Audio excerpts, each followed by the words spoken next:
Hey everyone, my name is Andrew Hess, and about a year and a half ago, we created a calculator power app. Today, I want to recreate it with some new things that we've learned over the past year. Make some containers, and then the final bit of information is I'm going to upload it to Github so you can download it and import it into your environment anytime you want if you want to take a look at it. That was one complaint that I got was, hey, why can't I just download this and then get access to it? So in the properties of the video, we'll have it saved and you can go right to GitHub and download and import it into your environment.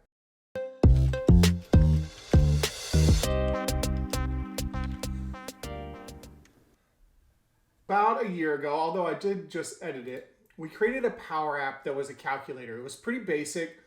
And today I just want to recreate it and kind of from the new knowledge that we've learned and also make it modern, give it a new modern look. And so we can change the themes. But here's the power app.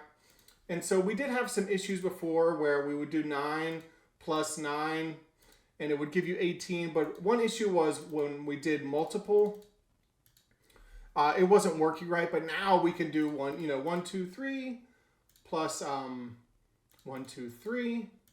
And then it will do that calculation. So we do have it working completely.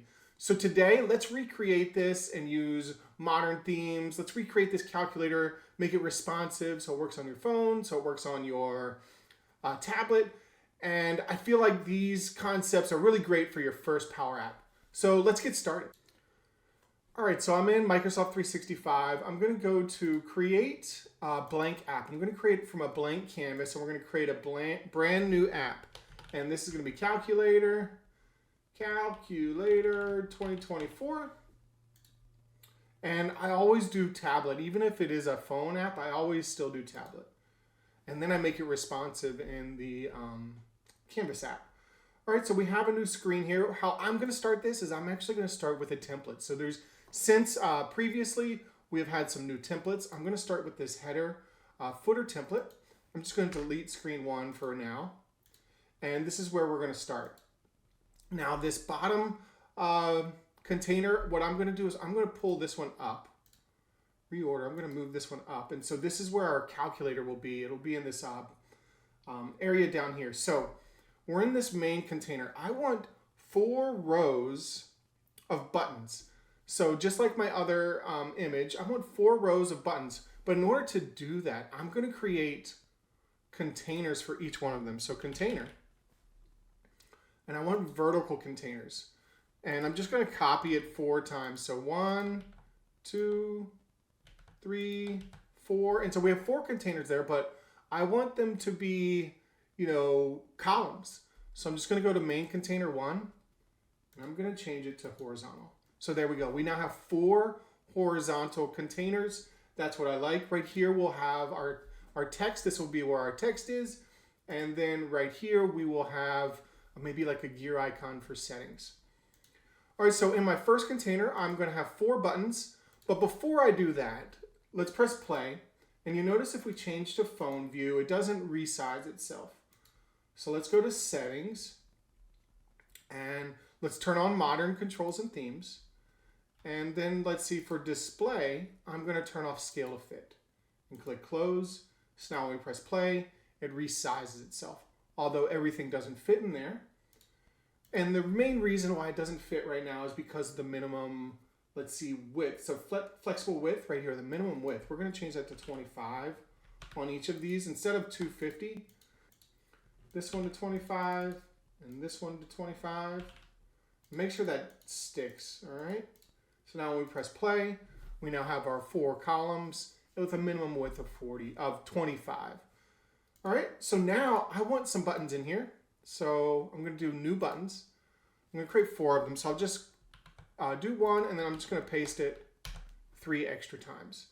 Now I want the buttons to take up the entire width of the space.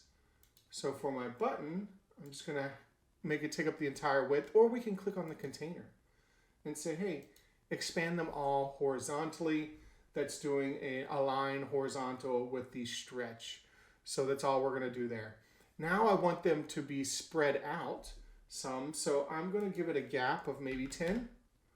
And then I'm going to put them in the center. Or actually I want them spread out, put them in the center here. Right? Like so I just do 100. And we press play. It fits in there, quite nicely. It's not bad, actually.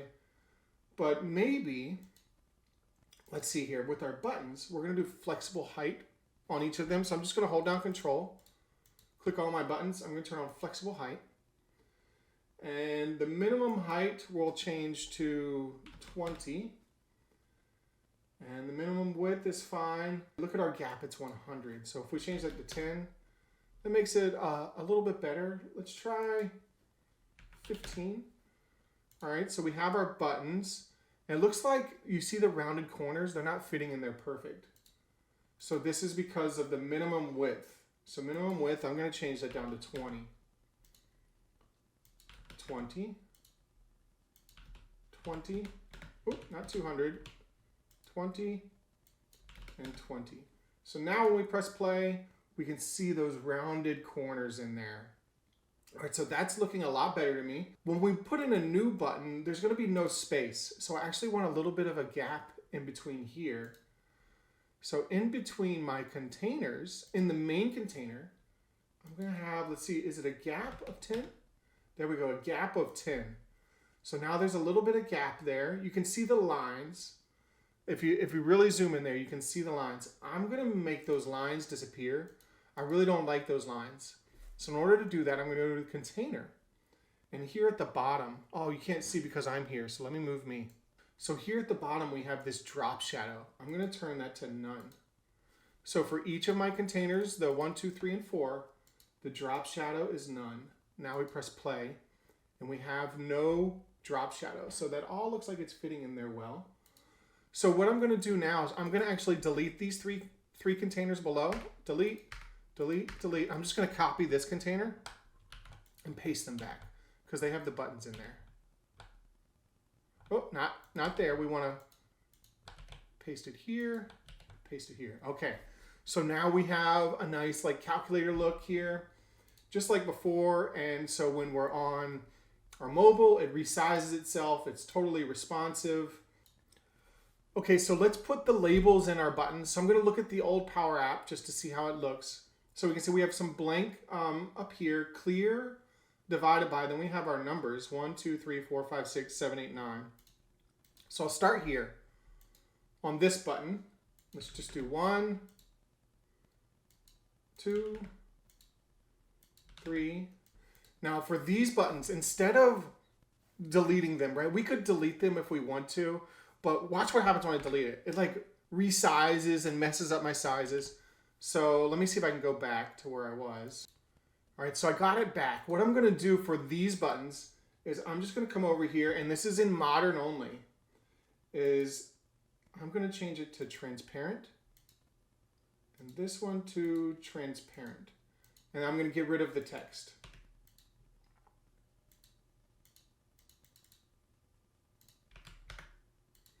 All right, so now we have 2 transparent ones. Let's take a look again. Right here we have 3 transparent. I'm going to put those 3 as transparent. It looks like I'm missing a column. I'm missing one column. So let's actually make one more column. So container 1, we'll put in another column. All right, let's see how that looks on a phone. It's still doable. It's not the best. But I do think it's doable. So we'll go back to maybe a tablet, resize it. We go back to our normal canvas size. Here we are. Okay, so now let's take a look, these 3 buttons here to be transparent. So let's see, this 7, we're going to make it transparent. And the 4 here, we're going to make it transparent. All right, so we're looking better. This 1 is going to be an equal sign, right? That's our equals. This will be, I believe, clear. Take a look again. So, clear and divide. So this one is clear. Divide. Plus. Multiply. And subtract.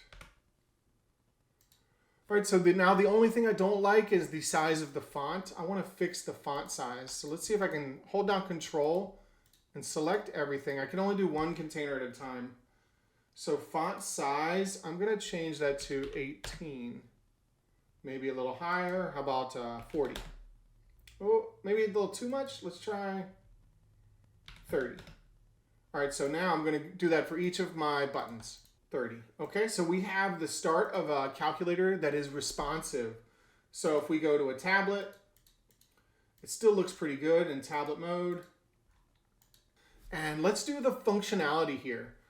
So this top part, this container, I want the color to be a little different. I'm going to change it to like a gray.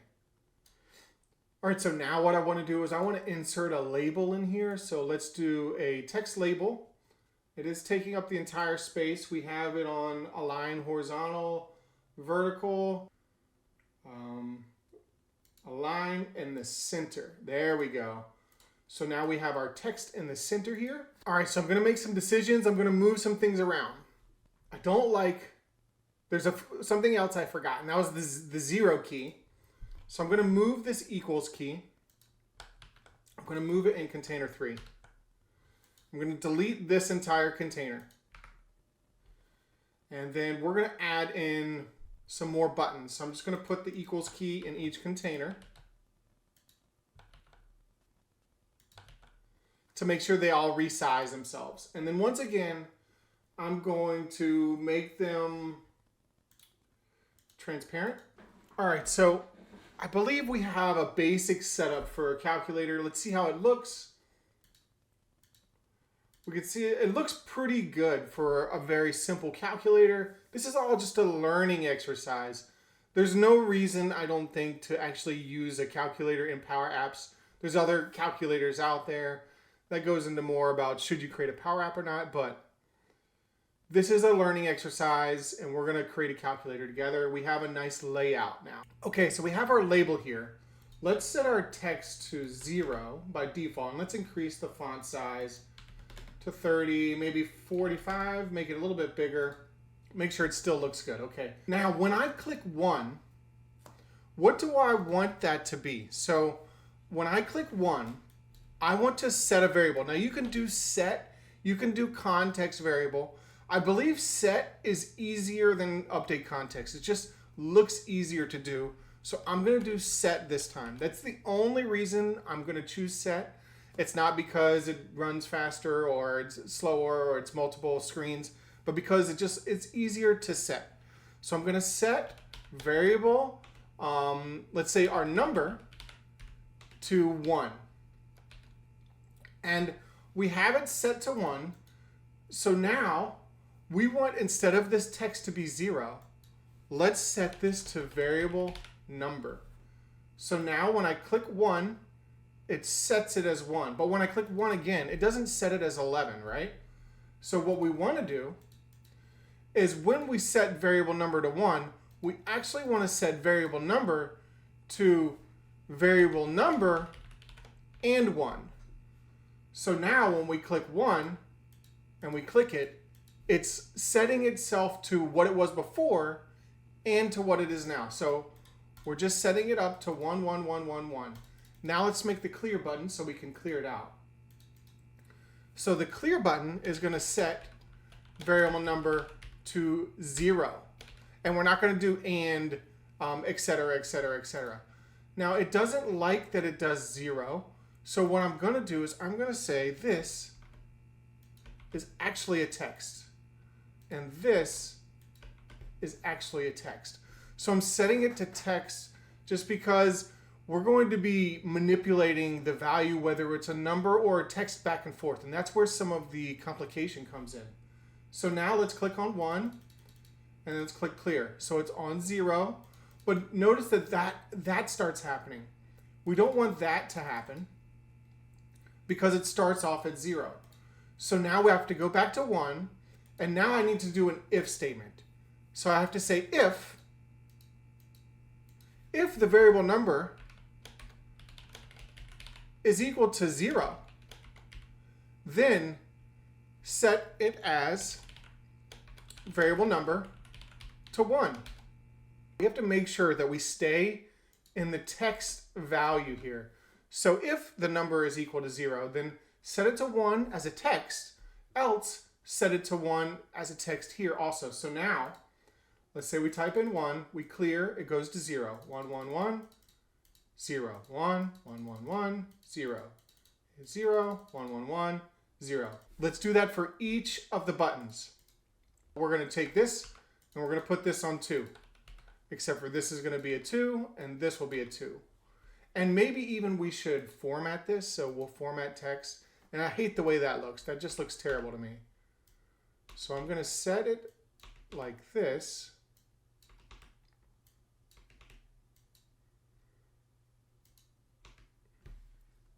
That looks a little bit better to me. So if the variable number is equal to 0, then set as 2, else set it as whatever number is already in there and add a 2.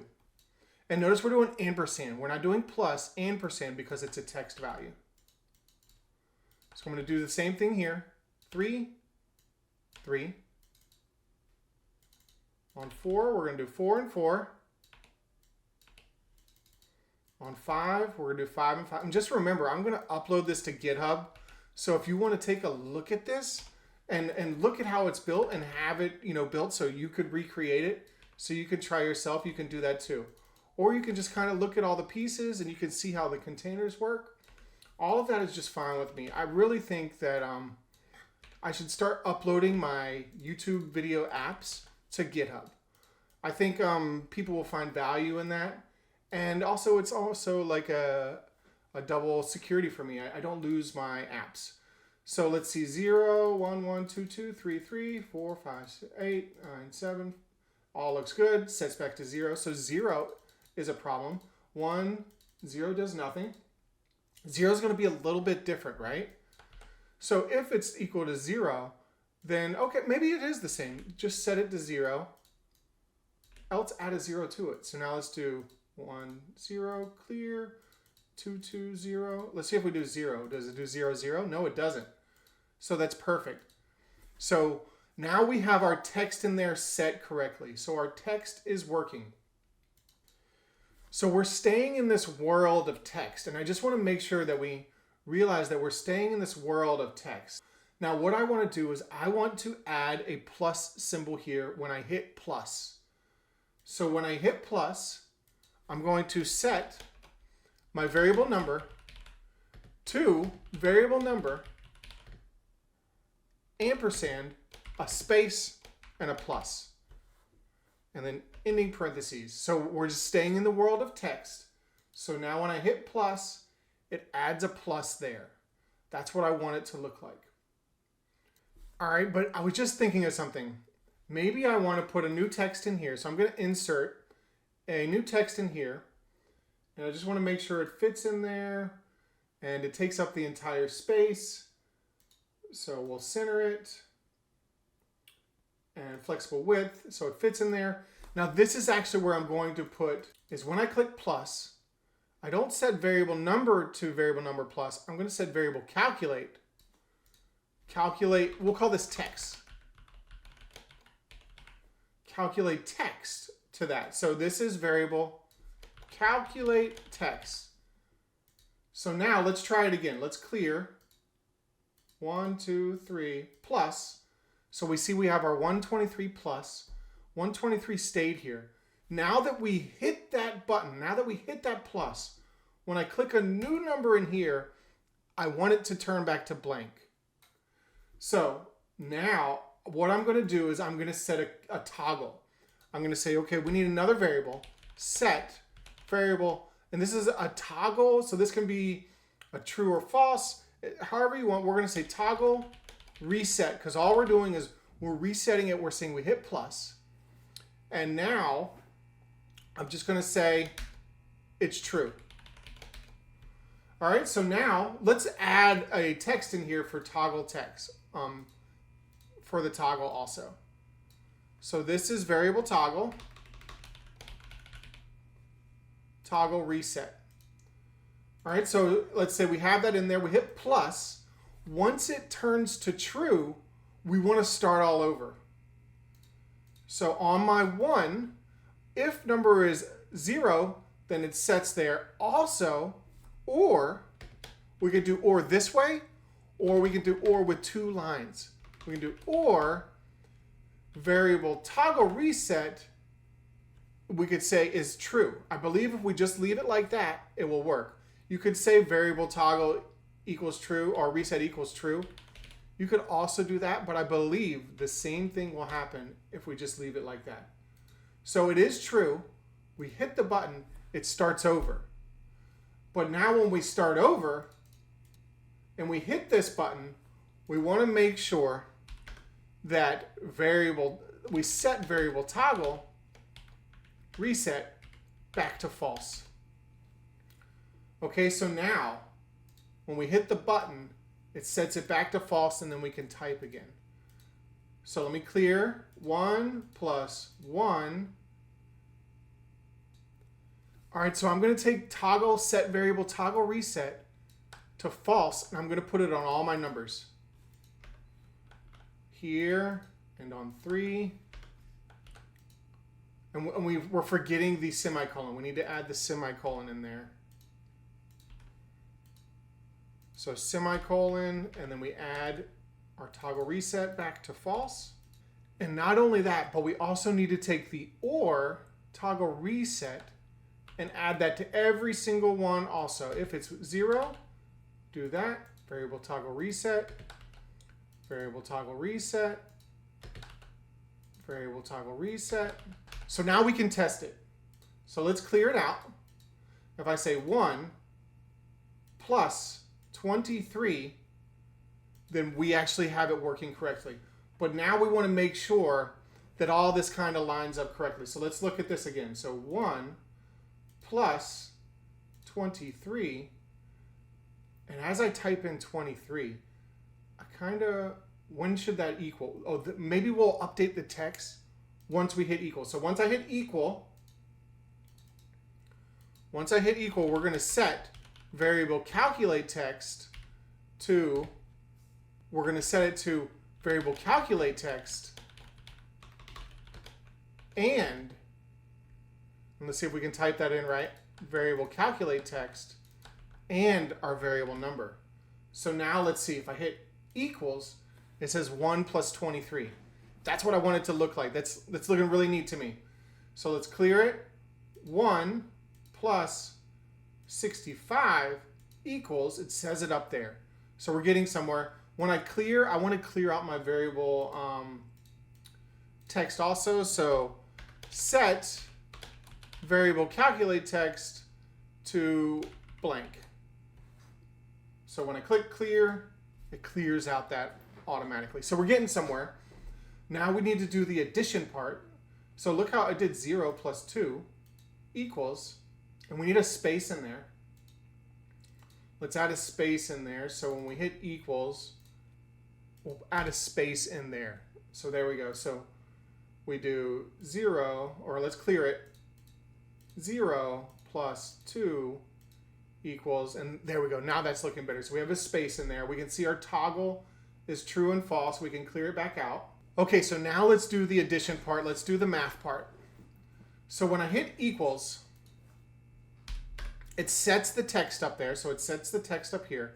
But let's do the math. Okay, so let me just put the equation in, and then we'll break it apart.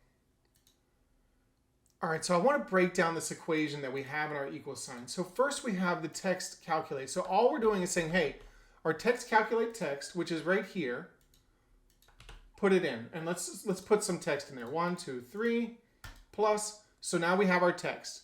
Next, we want to find the length of the text. So we're finding the length of the text, which is 6 characters long. 6 characters long, but if we were to change it to 1, 2, 3, 4, it becomes 7 characters long. So we're finding the length of that. And then we're saying, hey, but take that and turn it into a number, but remove this space plus space. So then we're saying, hey, then pull this in the left side, but remove 3. So then we're removing 3. But the difficulty came in is when that number 1, 2, 3, 4 plus and then we added double digits in there, it started messing it up and adding in that plus back. And we want to make sure the plus does not stay there. So because the characters got off, because we're just removing 3, but there's more than 3 characters there. 1, 2, 3 plus 1, 2, 3, 4, 5, 6. You can see that it's pulling in those extra characters, but we don't want those extra characters. So we need to count the left side also. And that's where this part comes in. So we're saying, hey, find the length of the number that's in here. The number that's in here, and then calculate. So let's, instead of -3, we're saying minus the length of our number. Let's see, we have too many parentheses in there. The length of our number plus 3. So the 3 comes in the space plus space. So if we were to remove this right here, you'll see that the plus comes in there. So that's where that plus 3 comes in. And that's how we're pulling in that first number. Now, once we find that first number that we have on the left side, now we're saying, hey, just take the value of whatever's in here and add it. So we're just saying, hey, well then add our number in there. So when we do 1, 2, 3 plus 1, 2, 3, it then adds correctly. I know it's very confusing, but that's how that equation works. And so it works just the same. So we have addition, subtraction, multiplication, and divide. So now when we click on plus, we need to set the variable arithmetic. Let's see, how did we define that? Variable arith to add. And we need to make sure there's a semicolon. For subtract, let's copy all this. Change this to minus. And this is subtract. Now the multiply. Let's do multiply. And let's do divide. And I kind of missed a couple things in there. So this is divide. And this is divide. And then the multiply becomes a multiply.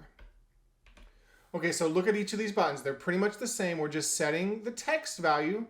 Then we're telling it that it's going to divide. And then we have our switch set up right here. So our variable is switched to add, multiply, minus, or divide. And so maybe there's just one more thing I wanted to add in here, and this is something you could add. So let's do a settings. Maybe a settings icon actually sticks out there on the side, and maybe we'll put in a little bit of a gap. So let's say in our container here, we'll say there's a right side gap here and a top of maybe 2, maybe 5. Oh, that was 55. 5. Just so now we have a gear icon in case you want to add more functionality into it.